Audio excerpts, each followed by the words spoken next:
Hello everyone, मैं अमन आप सभी का एक बार फिर से स्वागत करता हूं पैरामेडिकल सारथी यूट्यूब चैनल पर। दोस्तों, आज एक और बेहतरीन लेक्चर लेके आए हैं फंडामेंटल नर्सिंग की क्लास सेकंड, जिसमें हम और ज़्यादा एमसीक्यू क्वेश्चंस की बात करेंगे। क्लास वन में हमने इंपॉर्टेंट क्वेश्चंस की बात की थी, आज उसके आगे भी क्वेश्चंस देखते चलेंगे। नोट्स आपको टेलीग्राम पर मिल जाएगा, तो चैनल ज्वाइन करके रख लेना, वहाँ आपको PDF प्रोवाइड कर दी जाएगी। एक चीज़ और, जितना भी क्वेश्चन मैं कराऊँ आप साथ के साथ सॉल्व करते चलो, और कॉपी में कमेंट बॉक्स में आप लिख के मुझे बताना। जैसे मान लो मैंने आज 40 क्वेश्चंस कराए, तो आप लिखना कि आपके 35 क्वेश्चन सही हुए, 35 आउट ऑफ 40, ऐसा कमेंट में लिख के बता देना, जिससे मुझे लेवल का अंदाजा रहे कि मुझे कैसे लेवल की क्वेश्चंस पुट अप करने हैं। ठीक है, चलो स्टार्ट करो। The normal range of respiratory rate in adults. मैंने क्या क्वेश्चन पूछा, वयस्कों में सामान्य श्वसन की दर कितनी होती है। ठीक है, यानी हम बात करें 1 मिनट में हम कितनी बार सांस ले सकते हैं, क्वेश्चन से ही पूछा जा रहा है। नॉर्मल रेस्पिरेटरी रेट, ठीक है। क्या 10 से 12 ब्रीथ पर मिनट होती है, क्या नहीं होती है। 24 से 30 ब्रीथ पर मिनट होती है क्या, 8 से 10 ब्रीथ पर मिनट होती है क्या, ये दोनों ऑप्शन भी गलत है। तो राइट आंसर क्या हो जाएगा, 16 से 20 breath per minute. Adult normal respiratory rate is 16 to 20 breaths per minute at rest. ये रेस्ट की बात हो गई, अलग अलग कंडीशन में अलग अलग रेट्स आएंगे। हमने बात की है इन जनरल सबसे सामान्य, तो इसका आंसर आ जाएगा 16 to 20 ब्रीथ्स पर मिनट। आगे देखो, अगला क्वेश्चन इंपॉर्टेंट है, ध्यान से सुनना। What is the appropriate action when a sterile field become wait. Question क्या कह रहा है, अगर एक स्टेराइल फील्ड गीली हो जाए, वेट हो जाए, तो उचित कार्रवाई क्या है। क्या उसको सुखाएंगे। पहली चीज़ तो स्टेराइल फील्ड क्या है, स्टेराइल फील्ड क्या है, जिसमें हम माइक्रो ऑर्गेनिज्म को कम्प्लीटली किल कर चुके हैं। तो अगर हम माइक्रो ऑर्गेनिज्म को कम्प्लीटली किल कर चुके हैं और वो स्टेराइल फील्ड वापस से गीली हो जाए, वेट हो जाए, तो उस पर हम क्या करेंगे, क्या अप्रोप्रिएट एक्शन लेंगे। क्या हम उसे ड्राई होने के लिए रखेंगे सर, क्या उस पर हेयर ड्रायर का इस्तेमाल करेंगे, क्या उसे टॉवल से कवर कर देंगे, या उसे वापस से कंसीडर कर लेंगे कि कंटामिनेटेड है। जल्दी बताओ। तो इसका राइट आंसर है कि हम उसे वापस से कंसीडर कर लेंगे कि ये चीज़ कंटामिनेटेड हो चुकी है। क्यों होगी सर, वेट का मतलब हो गया गीला।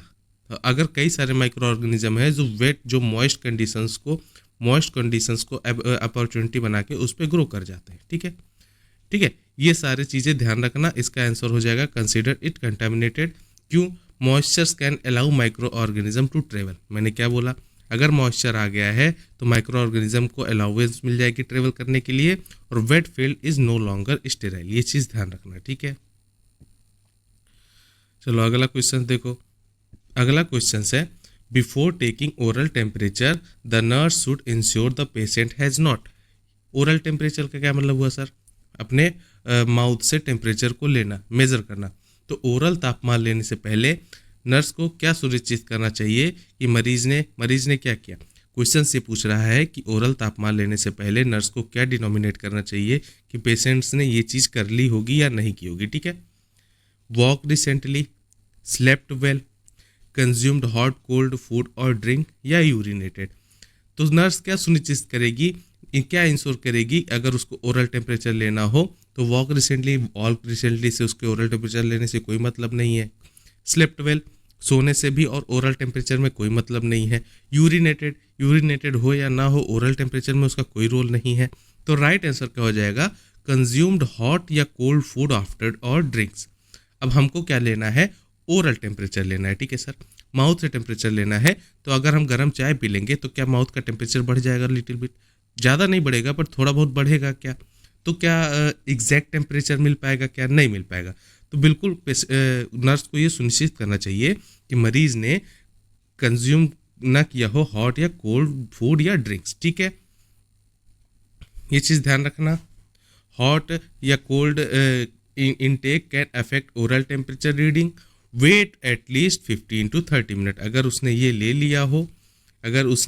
लिया हो तो हमें क्या करे पड़ेगा, 15 से 30 मिनट के लिए वेट करना पड़ेगा उसका ओरल टेम्परेचर लेने के लिए। क्वेश्चन हमेशा पढ़ते टाइम नोट जरूर देख लेना, क्योंकि नोट का मतलब नहीं, नोट लगा होता है तो पूरा आंसर चेंज हो जाता है। ठीक है, अगला पोजीशन देखो। Which position is best for unconscious patient to prevent aspiration. अचेत मरीज, अनकॉन्शियसनेस। पहली चीज़ तो ये, अचेत मरीज को एस्पिरेशन से बचाने के लिए कौन सी पोजीशन सबसे अच्छी है।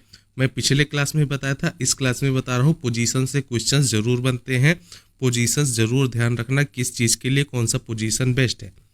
तो हम बात कर रहे हैं यहाँ पर अनकॉन्शियस पेशेंट्स के लिए, उसको प्रिवेंट करने के लिए सर किससे, एस्पिरेशन से। क्या ऑप्शन है सर, सुपाइन हो सकता है क्या, प्रोन हो सकता है क्या, लेटरल या साइड लेइंग हो सकता है क्या, या फॉलर्स पोजीशन।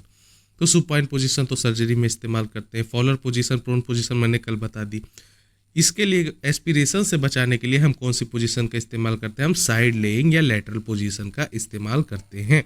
लेटरल या side lying position allow secretions to drain and prevent aspiration in unconscious patient. ठीक है, साइड लेइंग पोजीशंस क्या अलाउ करेगा, सिक्रीशंस को ड्रेन करने को अलाउ करेगा, इसके अलावा प्रिवेंट करेगा एस्पिरेशन से, किसमें, अनकॉन्शियस पेशेंट्स में। ये चीज़ ध्यान रखोगे क्या।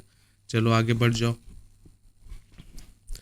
अगला क्वेश्चन है, the most common site for checking pulse during CPR. CPR क्या बोलते हैं सर, सीपीआर के दौरान पल्स चेक करने की सबसे सामान्य साइट कौन सी है। ठीक है, मैंने पिछले क्लास में बताई थी, ये क्वेश्चंस रिपीटेटिव है, कई बार एग्जाम में आते हैं। पल्स चेक करने के लिए एडल्ट, मैंने एडल्ट की बात की थी, एडल्ट में कौन सा पल्स चेक करते हैं, कहाँ से चेक करते हैं सर, रेडियल से चेक करते हैं। ठीक है, इसके अलावा मैंने इन्फेंट्स, नवजातों की बात की थी। ठीक है, इसके अलावा फिर मैंने आज बता रहा हूँ सीपीआर। सीपीआर में हम पल्स चेक करने के लिए सबसे कॉमन साइट कौन सी है, सबसे सामान्य साइट कौन सी है, तो ये होती है कैरोटिड साइट। ठीक है, carotid artery is close to heart and easily accessible during CPR. Carotid artery क्या होती है, देखो सीपीआर के टाइम हमें क्या करना है, हम उसको इमरजेंसी ट्रीटमेंट दे रहे हैं, तो हमें बिल्कुल इंश्योर करना चाहिए कि हमारा जो भी मेजरमेंट हो वो बिल्कुल एक्यूरेट हो, 100% एक्यूरेट हो। तो 100% एक्यूरेसी कौन बताएगा सर, कैरोटिड बताएगा। कैरोटिड आर्टरी क्यों बताएगा, क्योंकि ये क्लोज है हार्ट के। ठीक है, दूसरी चीज इजीली एक्सेसिबल है ड्यूरिंग सीपीआर के दौरान। सीपीआर के दौरान सबसे इजीली एक्सेसिबल कौन सी आर्टरी है, कैरोटिड आर्टरी। ठीक है, आगे देखो, ये इंपॉर्टेंट क्वेश्चन है, which nutrient is most important for wound healing. ठीक है, मान लो किसी की सर्जरी हुई हो या घाव हुआ हो, तो उसके लिए कौन सा न्यूट्रिएंट ऐसा है जो सबसे ज़्यादा इंपॉर्टेंट है, मोस्ट इंपॉर्टेंट है। घाव भरने के लिए सबसे जरूरी पोषक तत्व तो कौन सा है, क्या वो कार्बोहाइड्रेट है क्या, क्या वो प्रोटीन है क्या वो फैट है क्या, या विटामिन है, जल्दी बताओ। तो इसका राइट आंसर है प्रोटीन। प्रोटीन जो होता है वो मसल फॉर्मेशन में सबसे ज़्यादा हेल्प करता है। अच्छा, आपने जब जिम सुना होगा, जो बंदे जिम करते हैं उनको क्या सलाह दी जाती है, आप प्रोटीन पाउडर लेके पीजिए। जो प्रोटीन डब्बे का हल्ला करते हैं ना, प्रोटीन पाउडर क्यों करते हैं सर, ठीक है, क्योंकि जिम करते टाइम क्या होती है, उनकी मसल ब्रेक होती है। मसल ब्रेक होती है तो मसल ब्रेक, मसल रिकवरी के लिए कौन सा सप्लीमेंट सबसे अच्छा होता है सर, प्रोटीन होता है। तो सिंपल सी बात है, प्रोटीन क्या कर रहा है, मसल को रिकवर कर रहा है। तो अगर वाउंड हीलिंग में भी हमें मसल को रिकवरी करनी है तो कौन सा पोषक तत्व लेंगे सर, प्रोटीन ले लेंगे। प्रोटीन हेल्प टिश्यू रिपेयर, मैंने बताया मसल रिपेयर या tissue repair, collagen formation, collagen का फॉर्मेशन कराएगा, और फास्टर वाउंड हीलिंग घाव को भी तेजी से भरेगा, कौन सा, प्रोटीन। ठीक है, अगला देखो, which of the following is a sign of hypoglycaemia. Hypoglycaemia, पहली चीज हाइपर और हाइपो मैंने कल ध्यान से बताया था। हाइपो मतलब अधिक, कम, और हाइपर मतलब अधिक। ग्लाइसीमिया का मतलब, हाइपोग्लाइसीमिया मतलब कम ब्लड शुगर, और हाइपर ग्लाइसीमिया का मतलब अधिक ब्लड शुगर। तो हाइपोग्लाइसीमिया का मैं अगर साइन पूछूं, लक्षण पूछूं, तो हाइपोग्लाइसीमिया लो ब्लड शुगर का क्या लक्षण है, क्या ड्राई स्किन लक्षण है सर, क्या हाई फीवर आता है क्या, या ब्रेडिकार्डिया टेकीकार्डिया भी बता दिया। ब्रेडिकार्डिया मतलब हार्ट बीट कम, टेकीकार्डिया मतलब हाई। कन्फ्यूजन हो सकता है क्या, तो इसका राइट आंसर क्या होगा, इसका राइट आंसर होगा कन्फ्यूजन। हाइपोग्लाइसीमिया में क्या होगा, कन्फ्यूजन होगा। क्यों, क्योंकि low blood glucose affect brain function. ठीक है, लो ब्लड शुगर क्या करेगा, लो ब्लड ग्लूकोज क्या करेगा, अफेक्ट करेगा ब्रेन के फंक्शनिंग को, उससे क्या होगी, कन्फ्यूजन होगी। सैकिनेस किसको बोलते हैं, ऐसे हाथ वगैरह हिलता डुलता है, शरीर हिलता डुलता रहता है, उसको सैकिनेस बोलते हैं। इसके अलावा पसीना आएगा, जिसको हम बोलते हैं स्वेटिंग। क्या इतनी चीज़ क्लियर है। अगला सुनो, what is the main purpose of using anti embolic stocking. Anti embolic stocking का मेन पर्पस क्या है, मुख्य उद्देश्य क्या है, रिलीफ पेन है, प्रिवेंट डीवीटी, डीवीटी किसको बोलते हैं, डीप वेन थ्रोम्बोसिस है, प्रमोट ब्लड क्लॉट है, या इम्प्रूव सर्कुलेशन ओनली है।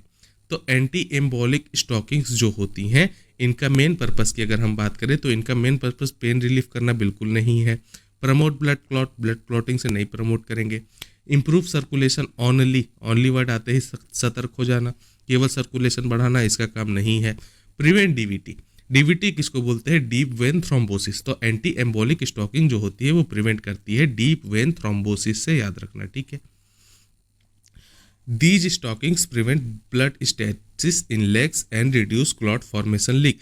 ये स्टॉकिंग क्या करती हैं? एंटी एम्बोलिक स्टॉकिंग्स ये प्रिवेंट करती हैं ब्लड की स्टेटिस को, कहाँ पे? लेग्स में। और क्या करती हैं? Reduce clot formation risk, clot formation की रिस्क को रिड्यूस करती हैं, ध्यान रखना। अगला क्वेश्चन भी 5 स्टार मार लो, बहुत इंपॉर्टेंट है। How should the nurse collect a mid stream urine sample? Mid stream पहले मीनिंग समझो, मिड मतलब मध्य। तो mid stream urine sample nurse को कैसे एकत्र करना चाहिए सर? From first flow. पहली चीज़ तो यूरिन सैंपल जब मिड स्ट्रीम का मतलब है तो हम बात कर रहे हैं कि कोई पेशेंट यूरिन का उत्सर्जन कर रहा है, त्याग कर रहा है, तो पहला फ्लो उठाना चाहिए क्या? फ्रॉम फर्स्ट फ्लो, ये मिड स्ट्रीम होता है क्या? या फिर लास्ट ड्रॉप, जो यूरिन की लास्ट ड्रॉप रहेगी वो मिड स्ट्रीम है क्या? इसके अलावा विदाउट क्लीनिंग एरिया, इसको मिड स्ट्रीम बोलते हैं क्या? इसका कोई लेना देना नहीं, पहले हटा दो। तो अब बचे 3 चीज़। तो मिड स्ट्रीम मतलब होता है, मिड मतलब मध्य में। तो फर्स्ट फ्लो तो फर्स्ट स्ट्रीम हो गया, लास्ट फ्लो तो लास्ट स्ट्रीम, तो ये दोनों भी कैंसल। अब बचा क्या?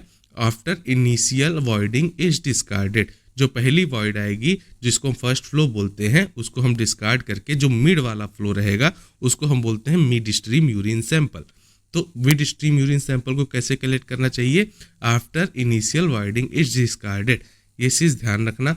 Mid stream sample avoid contamination from urethra, measuring accurate result, ठीक है। जो यूरिथ्रा में कंटामिनेशंस होते हैं उनको कौन लेके बहा के बाहर कर देता है? First flow. तो उससे बचने के बाद जो एक्यूरेट रिजल्ट के लिए मिड स्ट्रीम सैंपल्स लेते हैं उसको हम बोलते हैं मिड स्ट्रीम यूरिन सैंपल। ये ध्यान रखना, इंपॉर्टेंट क्वेश्चन है, ठीक है। अगला देखो, Foley catheter is used for. Foley catheter का उपयोग किसके लिए किया जाता है सर? क्या आईवी फ्लूइड्स के लिए किया जाता है? क्या एनजी फीडिंग के लिए किया जाता है? क्या वाउंड इरिगेशन के लिए किया जाता है? या ब्लैडर ड्रेनेज के लिए किया जाता है? तो फॉली कैथेटर जब भी नाम आपके दिमाग में आए हमेशा याद रखना कि ब्लैडर की ड्रेनेज के लिए किया जाता है फॉली कैथेटर, ठीक है। ब्लैडर ड्रेनेज के लिए हम फॉली कैथेटर यूज करते हैं। Foley catheter is an indwelling urinary catheter to continuously drain urine from the bladder, ठीक है। ये बहुत जनरल होता है, लगभग हर पेशेंट को लगाते हैं फॉली कैथेटर। इजी क्वेश्चन से आप कर लोगे आराम से, ठीक है। अगला देखो, अगला इंपॉर्टेंट क्वेश्चन एक और है, बहुत इंपॉर्टेंट है, याद रखना, ठीक है। Which technique is used to access the abdomen? Abdomen या उदर की जांच जिसको पेट बोलते हैं, कौन सी टेक्निक का उपयोग किया जाता है? तो टेक्निक में क्या स्टेप्स हैं? क्या पहले पाल्पिटेशन करेंगे, फिर इंस्पेक्शन करेंगे, फिर परक्यूशन करेंगे या एस्कल्टेशन करेंगे? तो इसमें क्या करते हैं, इसका राइट आंसर क्या है? इसमें सबसे पहले हम क्या करेंगे? इंस्पेक्शन करेंगे। तो पहले ऑप्शन में खोजो इंस्पेक्शन कहाँ है। तो इंस्पेक्शन 2 जगह आपको दिख रहा है। पहली चीज़ इंस्पेक्शन कर लिया, इंस्पेक्शन के बाद क्या करेंगे? हम करेंगे एस्कल्टेशन, ठीक है। पाल्पिटेशन हम करते हैं सबसे आखिरी में, तो इसको पकड़ के उठा दो आखिरी में। अब इसमें इंस्पेक्शन किसमें पहले और पाल्पिटेशन किसमें आखिरी में दिख रहा है? आंसर यही आ जाएगा आपका सी। तो सबसे पहला स्टेप होगा इंस्पेक्शन, फिर अस्कल्टेशन, फिर परक्यूशन, फिर पाल्पिटेशन, ठीक है। Auscultation is done before palpitation to avoid altering bowel sound. ऐसे भी याद कर सकते हो, जो एस्कल्टेशन होता है इसको हम पाल्पिटेशन से पहले ही करते हैं। क्यों?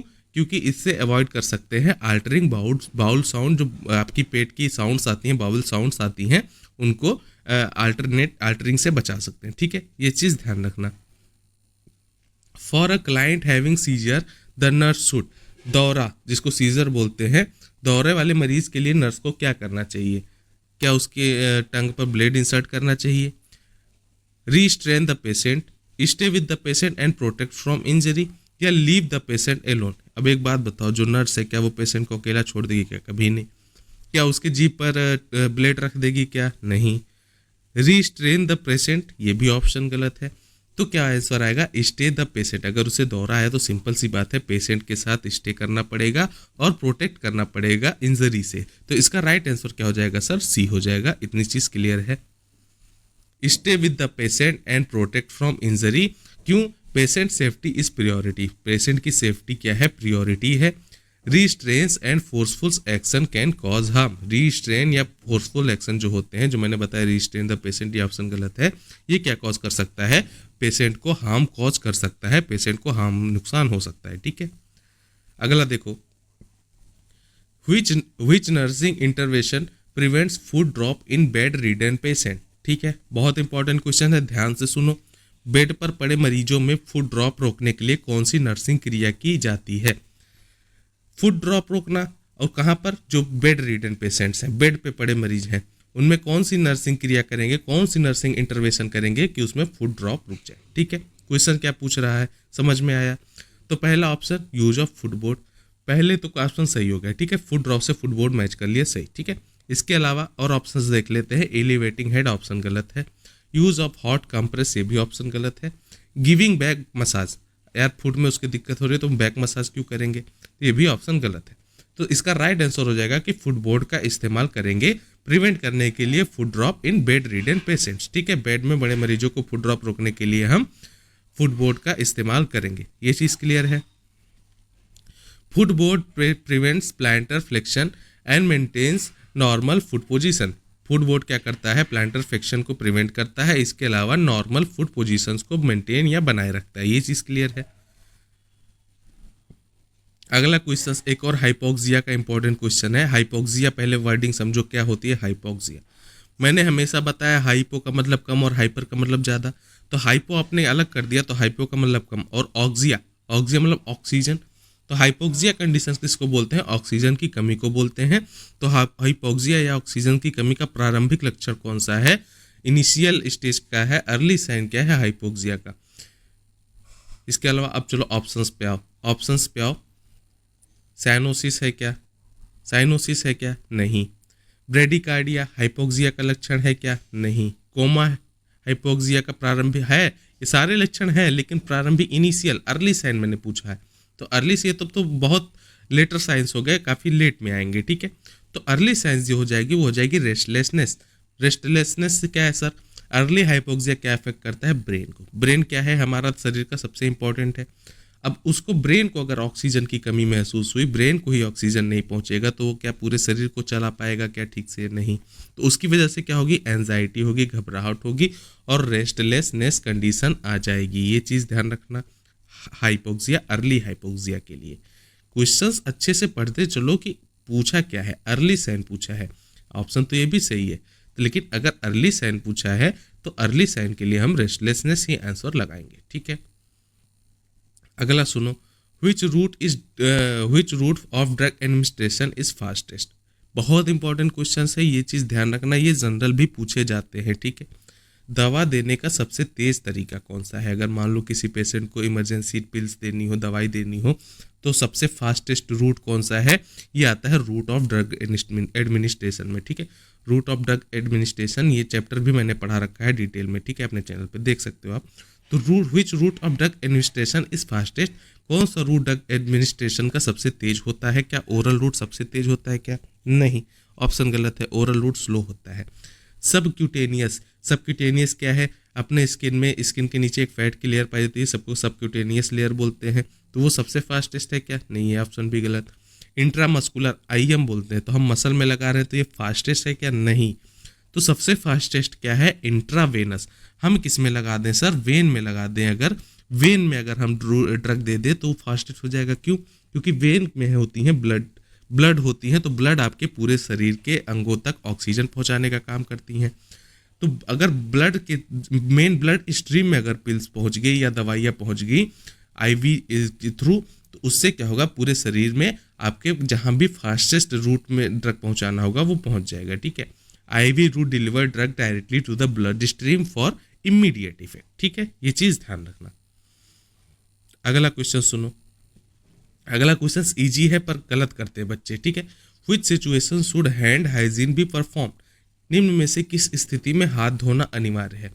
हैंड हाइजीन किस में अनिवार्य है sir, before touching a patient, बताओ किसी पेशेंट को टच करोगे तो उसके बाद हाथ धोना is compulsory, yes obviously compulsory है। आफ्टर रिमूविंग ग्लव्स, जब भी आप ग्लव्स उतारते हो तो आपके हाथ पे अक्सर सफ़ेद सफ़ेद हो जाते हैं, तो क्या आप वैसे हाथ लेके घूमते हो या फिर हाथ धोना आवश्यक है? तो बिल्कुल सिंपल सी बात है कि हम हैंड हाइजीन करेंगे, ये भी ऑप्शन सही है। After exposure to the body fluids, अब कोई बॉडी फ्लूइड्स क्या हो सकती है, जैसे मान लो ब्लड है, ठीक है, ब्लड है, तो किसी पेशेंट का ब्लड क्या हुआ, आपके हाथ में लग गया। अब आपके हाथ में लग गया तो आप हाथ में ऐसे ब्लड लगा के घूमोगे या फिर हैंड हाइजीन आवश्यक पड़ जाएगी? जी बिल्कुल, हमें धोना पड़ेगा। तो ये ऑप्शन भी सही है, तो इसका राइट आंसर क्या हो जाएगा, ऑल ऑफ द एबव, ठीक है। All of the hand hygiene is the key to infection prevention before and after any patient interaction, ठीक है, ये चीज़ ध्यान रखना। अगला क्वेश्चन देखो, what is the first thing a nurse should be before giving an enema? Enema देने से पहले नर्स को सबसे पहले क्या करना चाहिए? ये क्वेश्चंस भी इंपॉर्टेंट है, एग्जाम में आए हुए हैं। फर्स्ट थिंग का मतलब यानी एक नर्स क्या कर रही है, अगर पेशेंट को इनेमा दे रही है, इनेमा देने वाली है, तो उसको पहला काम क्या करना चाहिए, क्वेश्चन ये पूछ रहा है। वार्म द सॉल्यूशन, क्या इनेमा सॉल्यूशन को वार्म करना पड़ेगा, गर्म करना पड़ेगा? गलत। Place patient in supine position, supine position में एनीमा देते हैं क्या? ये पोजीशन गलत है, मैंने बताया पोजीशन याद करना, अभी पिछली क्लास में बताइए एनीमा देने के लिए बेस्ट पोजीशन कौन सी होती है, ठीक है। तो place patient in supine position, ये ऑप्शन भी गलत है।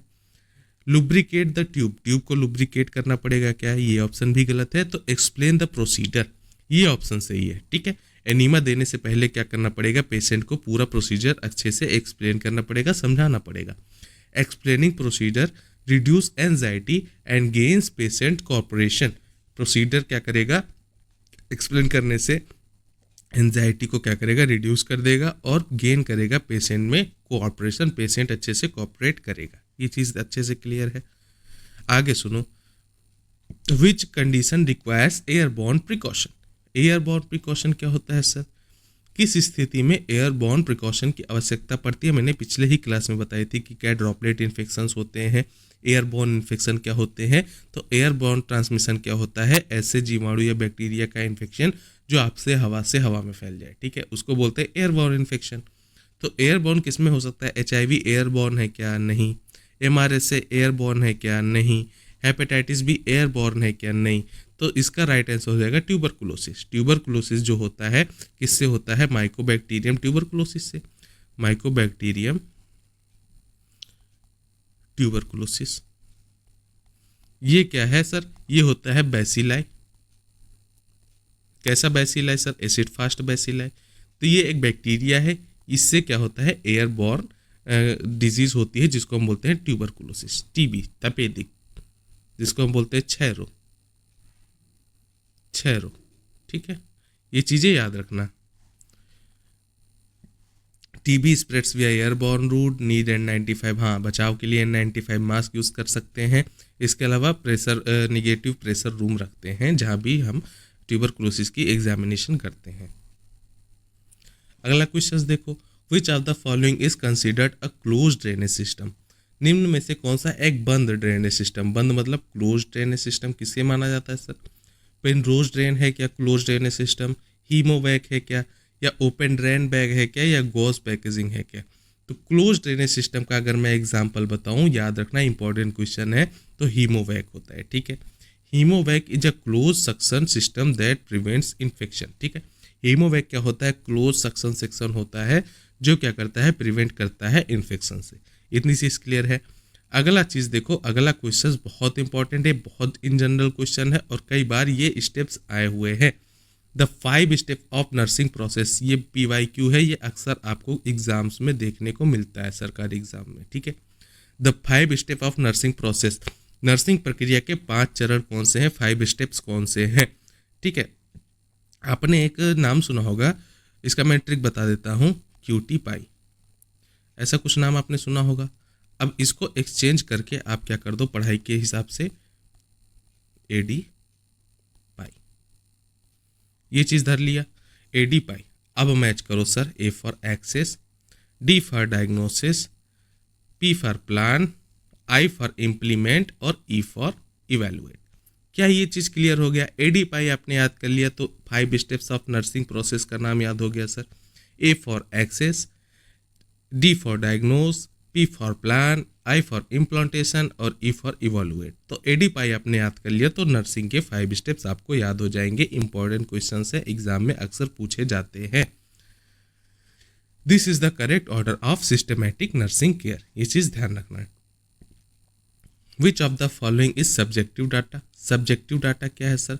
ये सब्जेक्टिव डाटा क्या होता है? तो अब समझो, अच्छे से समझो।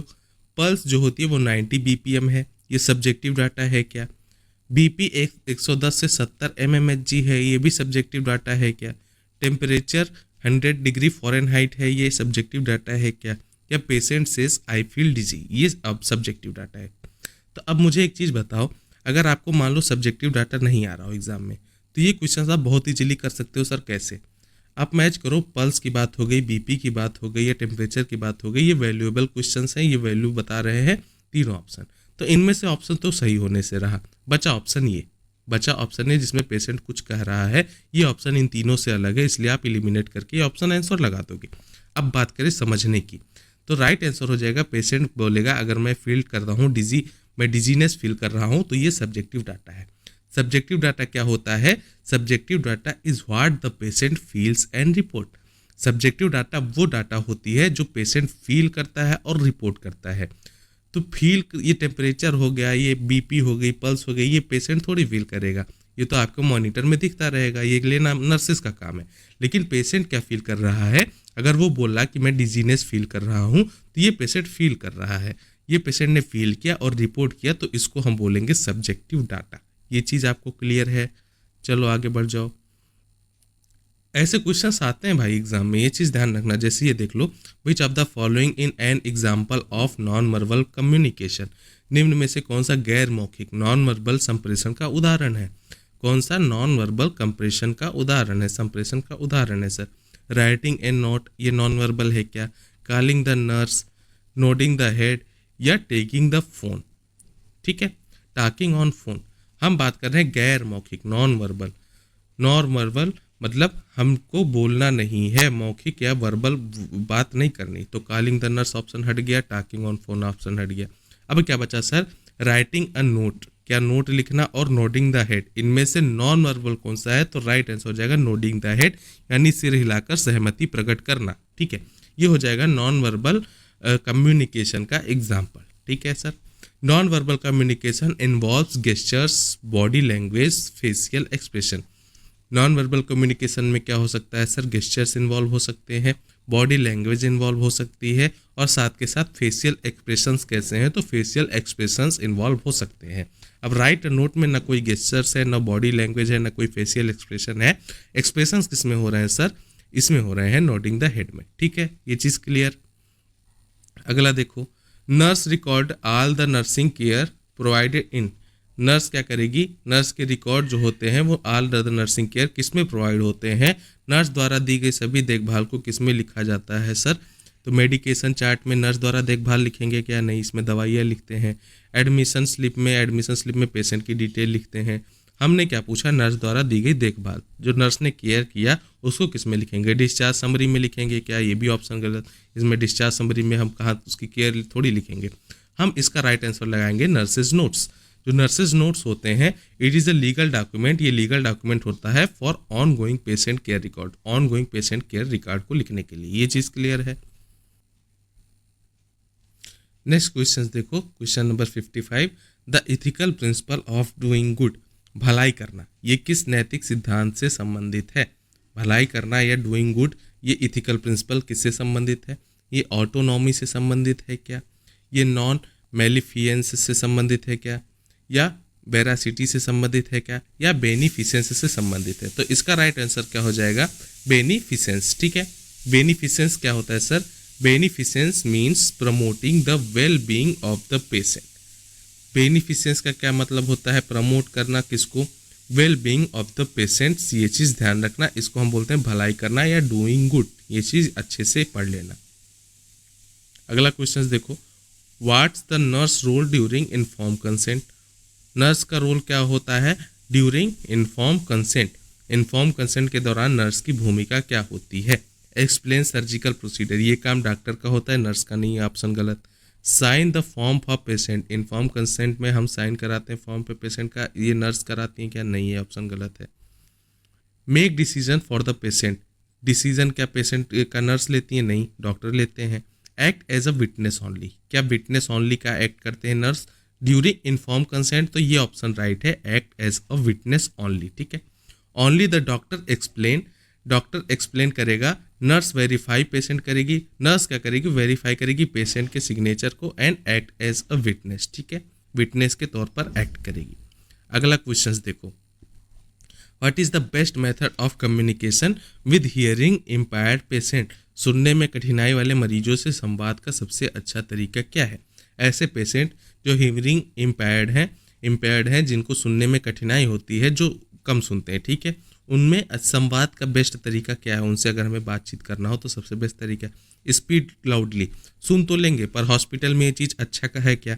मान लो जनरल वार्ड है, आप वहाँ पे चिल्ला चिल्ला के बोल रहे हो, कितना बात करना है कितना नहीं करना, उसकी भी कुछ प्राइवेसी है, तो ये सारी चीज़ें देखते हुए स्पीक लाउडली ऑप्शन गलत हो जाएगा।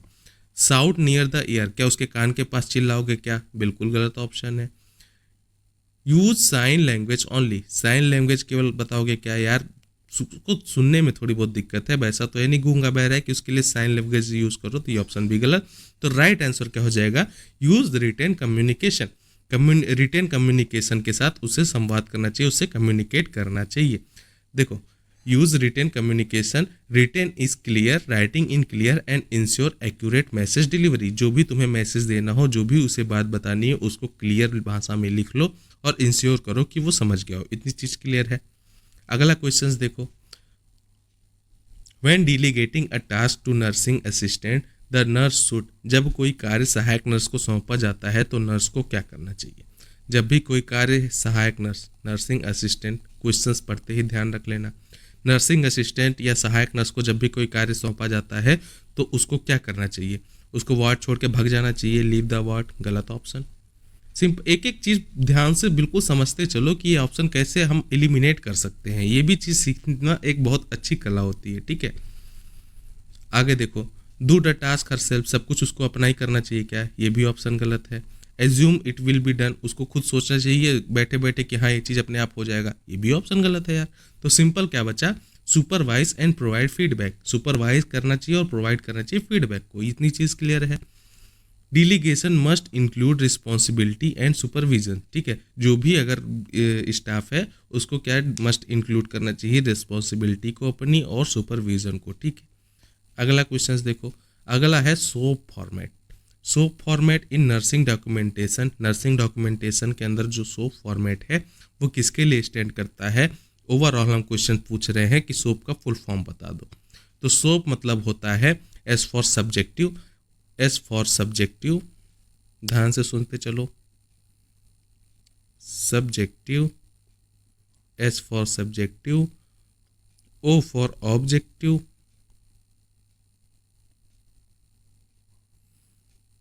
ए फॉर असेसमेंट,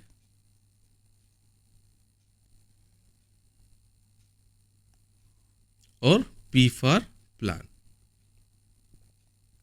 अब इसमें से ये हो गया सोप का फुल फॉर्म। अब राइट आंसर खोजो sir. Subjective, objective, action, progress गलत, साइंस ऑब्जर्वेशन गलत, सब्जेक्टिव ऑब्जर्वेशन गलत, right answer 1। Subjective, objective, assessment और प्लान ये होता है सोप फॉर्मेट, ये यूज होता है नर्सिंग डॉक्यूमेंटेशन में, ये चीज़ क्लियर है। SOAP is a structure format to document clinical process, SOAP क्या होता है? स्ट्रक्चर फॉर्मेट होता है डॉक्यूमेंटेशन क्लिनिकल प्रोग्रेस के लिए, ये चीज़ क्लियर है। अगला क्वेश्चंस देखो, while taking care of an unconscious patient nurse should, अगर बेहोश मरीज है उसकी देखभाल करते समय नर्स को क्या करना चाहिए? While taking care of N unconscious patient nurse should, उसको फीडिंग अवॉइड करना चाहिए, फीडिंग से, उसको फीडिंग से अवॉइड करना चाहिए। अगर वो अनकॉन्शियस है उसको फीडिंग बंद कर दोगे क्या? गलत ऑप्शन है। अवॉइड कम्युनिकेशन, ठीक है, क्या उससे बातचीत करना, कम्युनिकेशन करना बंद कर दोगे? ऑप्शन गलत है। Keep patient in supine position, always word आते ही ध्यान से समझ लेना, keep patient in supine position always, patient को सुपाइन पोजीशन में ही रखोगे क्या अगर वो अनकॉन्शियस है? ये भी ऑप्शन गलत। So right answer is talk to patient as if conscious, ठीक है, talk to patient as if conscious, auditory sense में रिमेन इंटैक्ट। ठीक है, ये चीज़ ध्यान रखना, जो भी पेशेंट अगर क्या है अनकॉन्शियस है, अगर थोड़ी सी भी उसमें कॉन्शियसनेस है, चेतना है, तो उसका ऑडिटरी सेंस हमेशा रिमेक इंटैक्ट करेगा। ठीक है, ये चीज़ ध्यान रखना इंपॉर्टेंट है। तो जब भी अगर पेशेंट को क्या करना हो, अनकॉन्शियस पेशेंट की हमें क्या कर रहे हैं, टेकिंग केयर कर रहे हैं, देखभाल कर रहे हैं, तो नर्स को अगर वो थोड़ा सा भी कॉन्शियस है तो उससे हमेशा टॉक करते रहना चाहिए। ठीक है, what is the first step in performing any nursing procedure? कोई भी नर्सिंग प्रोसीजर को अगर हमें परफॉर्म करना हो, कोई भी नर्सिंग प्रोसीजर परफॉर्म करना हो, तो पहला स्टेप क्या है, पहला चरण क्या है सर? पहला चरण वॉश हैंड है क्या? नहीं। इसके अलावा एक्सप्लेन द प्रोसीजर, अरे सर एक्सप्लेन किसको करोगे, पहले तो पेशेंट तो खोज के लाओ। तो आइडेंटिफाई द पेशेंट, ये पहला स्टेप है। किसके लिए? अगर कोई भी नर्सिंग प्रोसीजर परफॉर्म करना हो तो उसके लिए पहला स्टेप है आइडेंटिफाई द पेशेंट। और गैदर इक्विपमेंट ये भी गलत है, एक्सप्लेन द प्रोसीजर भी गलत है, और वॉश हैंड भी गलत है। तो राइट आंसर इज सी। ठीक है, identify the patient, correct patient identification, avoid medication and procedural errors. ठीक है, पेशेंट का आइडेंटिफिकेशन आवश्यक है जिससे उसको प्रॉपर सही मेडिटेशन और प्रोसीड्यूरल एरर्स से हम बच सकते हैं। ठीक है, आगे देखो, which position is use for rectal suppository insertion. ठीक है, which position is use for rectal suppository insertion. ठीक है, रेक्टल सपोसिटरी डालने के लिए कौन सी पोजीशन का उपयोग किया जाता है? तो रेक्टल एनेमा हो गई, सुपिसिटरी पोजीशंस हो गई, ये सब के लिए इंसरेशन के लिए हम लेफ्ट लेटरल या सिम्स पोजीशन का इस्तेमाल करते हैं। मैंने कल के क्लास में बताया था। तो लेफ्ट लेटरल या सिम्स पोजीशन का इस्तेमाल करते हैं। अगला क्वेश्चन भी इंपॉर्टेंट है, कई बार एग्जाम में आया हुआ है। Normal urine output an adult per day, तो कितना होता है सर? 1 से 2 लीटर होता है। अब क्वेश्चन में देखो ml की बात की गई है सर, ml में चेंज कर लो। 1 लीटर में कितने ml? 1000 ml। तो 1 से 2 लीटर में रेंज क्या आ जाएगी सर? 1000 ml से लेके 2000 ml। सिंपल सी बात। अब 1000 ml से 1000 ml तो कहीं नहीं दिख रहा, लेकिन 2000 ml दिख रहा है, और 1000 के नियर बाई 800 है। तो राइट आंसर सी, 800 से लेके 2000 ml पर डे एडल्ट का यूरिन आउटपुट है नॉर्मल कंडीशन में। अगर ये कम हो जाएगा तो इसको बोलेंगे ओलिगो यूरिया, अगर ये बढ़ जाएगा 2500 से 4000 हो जाएगा तो इस कंडीशन को बोलेंगे पॉली यूरिया। ठीक है, और अगर ये 100 से भी कम हो जाए तो इसको बोलेंगे एन यूरिया। ये सारी चीज़ें याद रखना, ये टर्मिनोलॉजी बहुत इंपॉर्टेंट है। Normal range is approx 1 to 2 litre, approx होता है depending on the intake and other factors, depend करता है वाटर इनटेक पर और अदर फैक्टर्स पर। ठीक है, अगला क्वेश्चन देखो, how many rights are there in medication administration. दवाइयाँ जो देते हैं, दवा देने के कितने अधिकार होते हैं, कितने राइट्स होते हैं सर? 3 राइट्स होते हैं, या 6 राइट्स होते हैं, या 5 राइट्स होते हैं, या 10 राइट्स होते हैं? तो राइट आंसर इस 6 राइट्स होते हैं मेडिकेशन एडमिनिस्ट्रेशन के। दवा देने के कितने अधिकार सर? 6 अधिकार होते हैं। कौन कौन से? राइट पेशेंट होना चाहिए, right drug, right dose, right route, और राइट टाइम, और राइट डॉक्यूमेंटेशन। ये होना चाहिए 6 राइट्स ऑफ ड्रग एडमिनिस्ट्रेशन या medication administration. Right patient, right drug, right dose, right route, right time, और राइट डॉक्यूमेंटेशन। याद हो गए सर? तो ये थे आपके आज के टोटल क्वेश्चंस। उम्मीद करता हूँ क्वेश्चंस आपको पढ़ के मजा आया होगा, कॉन्फिडेंस भी अंदर से आ रहा होगा। ऐसे अभी दूसरी ही क्लास है, 3-4 क्लास और लेंगे पूरे एक चैप्टर के। ठीक है, बिल्कुल A to Z सारे क्वेश्चंस करा देंगे, एक भी क्वेश्चन इससे बाहर नहीं आएगा। अच्छे से पढ़ते चलो, इंग्लिश वालों का भी मजा आ रहा होगा, हिंदी वालों का भी। तो दोनों के क्वेश्चन साथ साथ होते चल रहे हैं, और मैं सारे क्वेश्चंस PYQ बेस पे बना रहा हूँ, जो आपके प्रीवियस ईयर्स क्वेश्चन में पूछे गए हैं कहीं ना कहीं एग्जाम में। बाहर का एक भी क्वेश्चन नहीं है, आप उठा के चेक कर लेना। ठीक है, नोट्स आपको टेलीग्राम पे मिल जाएगा, तो चैनल ज्वाइन कर लेना। बाकी वीडियो पसंद आया हो तो लाइक, शेयर, सब्सक्राइब और कमेंट जरूर कर देना। Thanks for watching.